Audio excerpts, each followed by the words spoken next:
Silver 2025 130% returns വന്നിട്ടുണ്ട്. ഇവിടെ ഞാൻ ചെയ്ത പോലെയാണ് നിങ്ങളും ചെയ്തതെങ്കിൽ നിങ്ങൾക്ക് ഒരുപാട് പൈസ സേവ് ചെയ്യാൻ പറ്റും. ഗോൾഡ് സിൽവർ ആണല്ലേ ഇപ്പൊ ട്രെൻഡിങ്ങിൽ, എസ്പെഷ്യലി സിൽവർ. ഞാൻ നേരത്തെ പറഞ്ഞ പോലെ ഒരു വർഷത്തിനുള്ളിൽ 130% റിട്ടേൺസ് പ്രൊവൈഡ് ചെയ്തിട്ടുണ്ട്. ഈ സിറ്റുവേഷനിൽ നമ്മൾ എന്താ പോയി ചെയ്യാം? നേരെ പോയി ഒരു സിൽവർ മ്യൂച്വൽ ഫണ്ട് പർച്ചേസ് ചെയ്യും.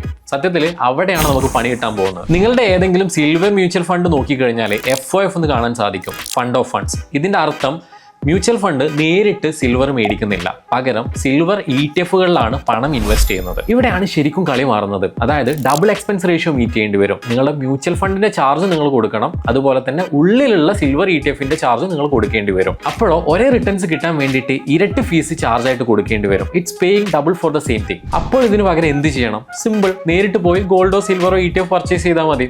ഇതാണെങ്കിൽ സ്റ്റോക്ക് മാർക്കറ്റിൽ നേരിട്ട് ട്രേഡ് ചെയ്യാനും സാധിക്കും, എക്സ്പെൻസ് റേഷ്യോ കുറവായിരിക്കും. അപ്പോൾ സിൽവർ ETF-ൽ നേരിട്ട് ഇൻവെസ്റ്റ് ചെയ്യാനാണെന്നുണ്ടെങ്കിൽ ബെസ്റ്റ് ഓപ്ഷൻ ആണ് സിൽവർ ബീസ്. ഗോൾഡിലാണെങ്കിൽ ഗോൾഡ് ബീസ്. സോ മ്യൂച്വൽ ഫണ്ടിൽ പോയിട്ട് ഇനി ക്യാഷ് കളയണ്ട, നേരിട്ട് പോയി ETF-ൽ ഇൻവെസ്റ്റ് ചെയ്താൽ മതി. ഇനി നിങ്ങൾക്ക് നേരിട്ട് പോയി ഇൻവെസ്റ്റ് ചെയ്യാൻ അറിയില്ല എങ്കിൽ ഞങ്ങൾക്ക് നിങ്ങളെ ഹെൽപ്പ് ചെയ്യാൻ പറ്റും. കമന്റ് ചെയ്താൽ മതി ETF-ന്.